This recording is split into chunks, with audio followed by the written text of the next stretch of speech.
A lot of Canadians paid special attention to the United Kingdom last September because they experienced what we've been through twice in this country, a referendum on whether one member of the family should go its own way. For us, of course, it was Quebec. For them, it was Scotland, which for now is staying put in Her Majesty's United Kingdom. How is Scotland doing now that the dust has settled? Let's ask. Keith Brown. He is the Scottish Government's Cabinet Secretary for Infrastructure, Investment and Cities. And we welcome you back over to this side of the pond. Thank you. I say back because you actually know this place relatively well, right? You went to university here. Well, just for a year at UPEI back in the 80s, and I've been back a number of times since then because my wife is Canadian and my children are Canadian citizens as well. Yeah. You've got 3 children who are Canadian citizens. That's right, yeah. Do they sound like you? Exactly like me. Not Canadian at all. That's great. First of all, thank you for Sir Johnny MacDonald, our first Prime Minister. Okay. Good Scottish man, so thank you for him. Let's go back to, do I call you Minister or do I call you Secretary? What's the... Well, Keith is fine. No, I'm not going to call you that. Minister's easier, I think. Minister, okay, good. Let's go back to the results of the referendum. 55+% for no, 44+% for yes. Where were you when you found out that information? I was in the constituency which was the first to declare, and that came in at 53 to 47%. So, but it was almost like a test case for the rest of Scotland, so we could tell which way it was going at that stage. So you knew right off the top it was going to be a long night. Yeah. Do you think Scotland got a fair referendum? By and large, yes, a democratic and commonly mutually consented referendum, yes. Why do you think your side came up short?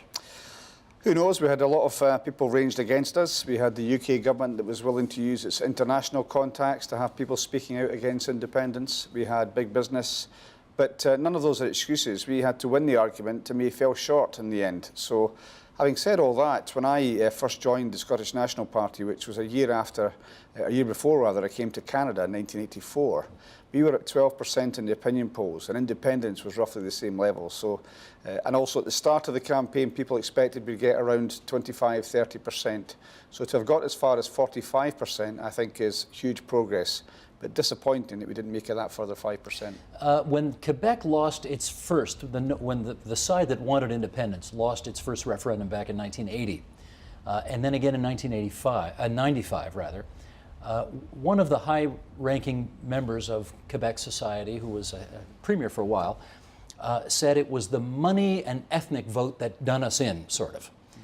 That sort of pure Quebecers, pure French Quebecers actually were overwhelmingly in favor of the idea.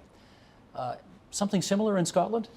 No, I don't think so. I think the studies which have been done since have shown there was a differential between those who were, if you like, born in Scotland and the way that they voted. But we had to win over everybody who was in Scotland, new Scots as well as old. So we wouldn't use that as an excuse. I think there was a case of the resources and the money on the one side being far greater than the other. But again, that's for us to try and remedy if you want to try and achieve a historic vote to become independent. But I would caution against a comparison with Quebec. I think it's quite different. I mean, Scotland is a nation nearly 1,000 years old, have been independent for hundreds of years in the past. So I don't think the two are comparable directly. I think much more Canada's situation vis-à-vis the United States is perhaps in some ways comparable between Scotland's position with the rest of the UK, a smaller northern neighbour with a much larger country to the south. We do hear some of those similar arguments, though, that the federal government had advantages, used its international connections, and so on and so forth. So, yeah. I hear about the comparisons. After that was over, the Prime Minister of Great Britain, David Cameron, who's fighting for re-election right now, of course, established a special commission under Lord Smith to look at how powers could be additionally devolved from Westminster to the Scottish Parliament. And just for the benefit of our viewers, I know you know all this, I'm going to put a list up here and then we'll talk a bit about this. For example, Scotland would have the power to set income tax rates and bans, which I gather are margins, I guess. Yep. Increased borrowing powers to support capital investment and ensure budgetary stability. All powers of support for unemployed people through employment programs. The responsibility for the management of the Crown's estate, economic assets in Scotland, including the seabed and mineral and fishing rights, the revenue generated from these assets, and the licensing of onshore oil and gas extraction underlying Scotland. That's what you're looking at. To what extent do you think the Scottish Parliament is actually ready to take command of all of these different items? I think we are ready. I think we're ready. If it's my position, as it is, that we could take on all the powers of an independent state, then I'm not going to balk at those additional powers which you just read out. And I think the Scottish Parliament's record over the last 16 years since its re-establishment back to 1707 has shown that it's responsible. It can take on these powers, exercise them, in my view, far more effectively than the UK can do on our behalf. The best decisions that are taken are those that are taken by the people most affected by them. So I've got no worries at all about the Scottish Parliament taking on those powers. Are you disappointed you don't have them already, insofar as do you think the PM should have devolved these already?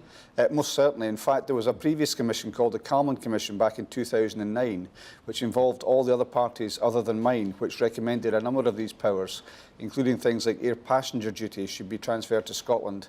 6 years hence, we still don't have those powers. And even the ones that you've read out, we don't have those powers yet. We've got a commitment, but we've seen many commitments broken in the past by the UK government. So after this very important election which is coming up, it's our responsibility to make sure they deliver on those powers. Do you have any doubt that if Prime Minister Cameron's re-elected, that he will vacillate on this commitment? We think there's vacillation already.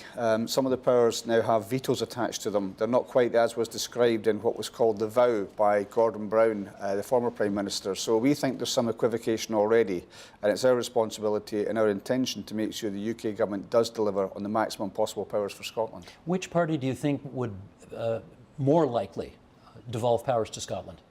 I think the party that's feeling the influence of the SNP, whichever party that turns out to be. But the Conservatives, in my view, have been very hostile to Scotland for many years. They introduced in Scotland many years ago the poll tax, which was bitterly opposed in Scotland and imposed on Scotland before it was imposed on the rest of the UK, used as a guinea pig, if you will. So the Conservatives, you can tell by their place in the opinion polls, are not popular in Scotland, have not been so for decades. So I don't expect we'll get a great deal more from the Conservatives. Are they going to win any seats in Scotland, do you think? Well, they have won just now, and we're fighting very hard to take that off them. And it is the case in recent history. They've ended up with no seats at all and still run Scotland from the UK. I guess people are wondering how big a player the Scottish National Party is going to be after the election take place. Looks like it's going to be a hung parliament, and who you kind of make common cause with. Any thoughts about who that might be right now? Well, we've said from the very start we will not put in a Conservative government. We'll do what we can to oppose another Conservative government coming in. It all depends, of course, on the arithmetic. But if, for example, the Labour Party are in a position to form a government, then, and if the alternative was the Conservatives, then we would do what we could to sustain a Labour government, not necessarily by coalition, which seems very unlikely, but perhaps by conference of supply or on individual issues to make sure that we get the best possible deal for Scotland. You're also likely to win, what do you got, 59 seats in Scotland? How many of them do you think you're going to win? Well, the most we've ever won has been 11 back in the 1970s. So if we can win more than that, that will be some achievements. But some pollsters are predicting in excess of 30, some more than 40. But as I say, if we can make more than we've had before, which is 11, then that will be real progress for us. If Miliband, the Labour leader, said, yes, I want you inside, I want you as part of a coalition government, would you do it?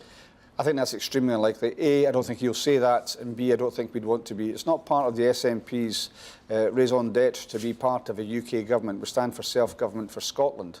So what we'd want to do is to make sure we had the best deal, and that would mean, of course, resources, but also the maximum powers coming to Scotland, which seems much more likely than any kind of coalition. I want to take you back to last October again, and here's something you said Monday, October 20th. Independence will come when the people of Scotland say it does, and a new referendum will be called when the time is right, because a referendum is the only way in which we can be sure that the people are with us in making that change. In the meantime, we have to keep on persuading people. We have to speak to the 55% who said no, find out why they weren't persuaded, and work to change their minds. We have to keep making the case for independence, keep campaigning to make Scotland a better nation, and keep working as if we live in the early days of that better nation. We've been having this debate. I know you don't like the Quebec comparisons, but let's face it, I just got back actually from Barcelona, and they're making the same comparisons in Catalonia, where they think they should be many people think they should be an independent country again, as they were 300 years ago. In Canada, the national government has been trying to make the case that you Quebecers can better achieve your self-realization in Canada, as opposed to on your own as a different country. Is it not the same case in the United Kingdom? I don't think so. I think Scotland is a country which is, as I've said, an ancient country, an ancient nation, which had its independence taken away through a corrupt process, not by popular consent. We also have our own legal and educational system. We're very distinctive. We have different outlook on things from parts of the rest of the UK in terms of Europe and so on as well. And also very often in the past, the economic policy followed by the UK government, for example, during times of inflation, they would put up interest rates which would act against the interests of Scotland and indeed the north of England, but in the interests of the south of England. A rational thing to do, but not in Scotland's interest. So it's my view that Scotland is better off served by its own government, elected by its own people, taking its own decisions and controlling its own resources. I'm not going to resign from that position. I believed it all my adult life, and I intend to keep on putting that argument. And I was pleased that when you read out my comments from a few months ago, I agree with every word of them. You still agree with it all? That's right, yes. So you see a day when Scotland has its own seat at the United Nations, for example? Yes. And all of those powers that I mentioned earlier, plus more? Well, all the powers of any sovereign nation. That's what I aim for. That's what I've believed in all my life. Your own money? Well, of course, we said that we were quite happy to share the pound which we helped to create in the first place, the pound sterling. It took 15 years. You mentioned here, another referendum will be called when the time is right. In Quebec, it was 15 more years before the pro-independence side felt that the conditions were right to try again. And they were almost right. They lost by 1 point. How long do you think it'll take in Scotland before you go again? Well, it's hard to say. I mean, there are a number of scenarios which have been painted which might lead to that. For example, the UK voting in a referendum on the EU to come out of the EU, whereas Scotland votes to stay in. That could precipitate a new constitutional settlement. A situation where we do extremely well at the forthcoming Westminster elections and people seek a mandate after that, it's a possibility. But I think the crucial point, and the point that I made back in October, was the lead has to come from the people. It can't be my political party and others saying, we want to force this on you, we are trying to force this issue. We have to see evidence that it's what the people want to see, whether it's a referendum or actual independence itself. We have to see that first of all. We can't continuously go back, the never-endum as it was called in Quebec. It has to be, and to put it the other way, there is no political party in Scotland that can resist that. If the people say they want a referendum, they want to choose again on the question of Scottish sovereignty, no party, whatever their view, should be able to resist that. One of the criticisms we've had here, though, in Canada, is that twice the government of Quebec put a question to Quebecers that was a bit murky. Do you commit again to putting a question to Scots that is straight up or down? Well, it couldn't be more unequivocal, the question that we asked, and it was agreed with the UK government, part of the negotiations, so I think, and also then subsequently endorsed by the Electoral Commission. So it wasn't us coming up with a weighted question, we didn't have that ability. It was one that was agreed, and I think that was the right way to do it. And would you put stricter spending limits on what outside forces might be able to participate? I'm not sure that was so much of an issue. There was an inequality between the resources on either side, but I'm not sure that had been resolved by spending limits. Much more to do with the fact, for example, the UK government encouraging people across the world, including Putin, to speak out against Scottish independence. Absolutely incredible misuse, I would suggest, of the powers that they have in terms of diplomacy. That was the inequality which was more obvious rather than just the resources one. Minister, let me ask you about the economy, because there's it's an indisputable fact, and again, you'll forgive the comparisons, but when the separatist government was first elected in Quebec in 1976, you could see the moving vans going along Highway 401 as people left. Businesses left, head offices left, people left, and in some respects, Quebec has never recovered that position that it had economically. Do you worry about that in an independent Scotland? I worry about the people that make that allegation that this will happen, and that's certainly what the unionist side did in the referendum, got many of its friends in big business to make dire predictions. It's been a source of some wry amusement and concern in Scotland that some of those predictions have come true, even with a no vote having won out. So, no, I think Scotland's more than able to stand on its own 2 feet. And what I would say is, in Scotland we had devolution in 1999, and I think the economic husbandry, if you like, of the governments of Scotland have been far more effective, such that for the first time, I think, in my adult life, we have almost comparable productivity between Scotland and the rest of the UK. We have almost comparable unemployment. In fact, for many months previously, Scottish unemployment's been lower than the UK, and that's a new situation for Scotland. And I think that points to the fact that we can take better decisions. And the thing is, people are going to want to sell and trade in Scotland. We're very well positioned. We've got incredible natural resources. Oil is one of them, but fish, renewable renewable energy as well, great financial services. So I don't see people ceasing to want to trade with Scotland simply because we control our own affairs. Well, in fact, one of the things I've heard said about the Quebec-Canada relationship is that if Quebec actually did leave formally, would anybody notice? It's already pretty much a self-governing autonomous province within the country of Canada. Is it the same with Scotland, that if you actually left and became your own country, would anybody notice? Well, I think we would, and I think the difference is that we don't have the big levers, the economic levers that we require in order to change things. And the thing is, there's real austerity happening in Scotland and the UK just now. There's real poverty being experienced by people, and there's also the cuts which are happening in our public services, which are having a detrimental impact on women, disabled people, and the poorest in society. The UK government is very much looked after some of the richest in society and not the poorest. And I think we could change that, and I think people would most certainly feel a difference in an independent Scotland following a proper economic policy in the interest of the people of Scotland. I assume part of the reason you're here in Canada is to deliver a message to the many, many tens, if not hundreds of thousands of Scots who are, never mind born in Scotland today, but who, and obviously millions whose lineage goes back to Scotland. Do you have a particular message for them about coming home? Well, yes, there's 4.7 million Canadians who claim a Scottish heritage, and many more millions around the world. And the links between our two countries have been very strong, and obviously I'm part of that link with my family as well. And what I would say to them is that, as happened last year with the Ryder Cup when Europe won, and when we had the referendum, which had a huge amount of international interest, and also things like the second homecoming. We saw huge numbers of people from Canada coming across to Scotland. And all the Canadians that I've met on this trip for the last 2 or 3 days have said they were very warmly received in Scotland. Growing reputation for food and drink and tourism. So you're right, part of this trip is to encourage more Canadians to come to invest in Scotland. I've talked to a number of businesses as well. And the ones that have been there already say it's a fantastic place to be. So that's the appeal, come to Scotland. I want to ask you one more thing. I read your blog to prepare for this, and you did have a line in your blog post that I must confess, I don't know what the hell it means. And it's English, at least I think it is. Would you read this? Because I won't do justice to the accent, and then maybe translate it for me? All right. Well, it's not English, it's Scots. We showed that political debate could be better than the skinking fare that jopes in Westminster luggies. And what that means, skinking fare, not very good fare, if that makes sense, that jumps in Westminster ears. So to raise the level of the political debate is what we're talking about there. But it's not English, it's Old Scots. It's Old Scots. Okay. Well, because there were a few words there I did not know. So a luggie is a what? Ear. A luggie is an ear. And is it J-A-U-P? How do you say Jumps. that? Jops? Jopes, yeah, jopes. Jobs. Okay. Skinking fare.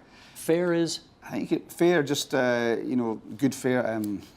Better than the skinking fare, F-A-R-E. Could be foods, Types, yeah. people, whatever. Yeah. Okay. That jops in Westminster luggies. Yes, yeah. So what they're saying is the quality of debate in Westminster, I think, was superseded. It was excelled by the debate that we had in Scotland. We had a huge turnout in Scotland, and we had engagement from my youngest son, 17 years old, his first ever vote. First time that people in Scotland at the age of 16 and 17 could vote. And even primary school children on school buses talking about issues in the referendum. It was a fantastic experience, apart from the outcome, obviously, and I think we tried to repeat that and live up to that standard for future debates. How did your son vote? He voted yes, although 1 year out from the referendum he said that most of his friends intended to vote no. My elder son has actually now become quite involved in politics. My younger son's more interested in music, but they both voted yes. Gotcha. It's great to meet you. Thanks for coming into TVO. That's Keith Brown, the Scottish Government's Cabinet Secretary for Infrastructure, Investment and Cities. Welcome. Thank you. Help TVO create a better world through the power of learning. Visit supporttvo.org and make a tax-deductible donation today.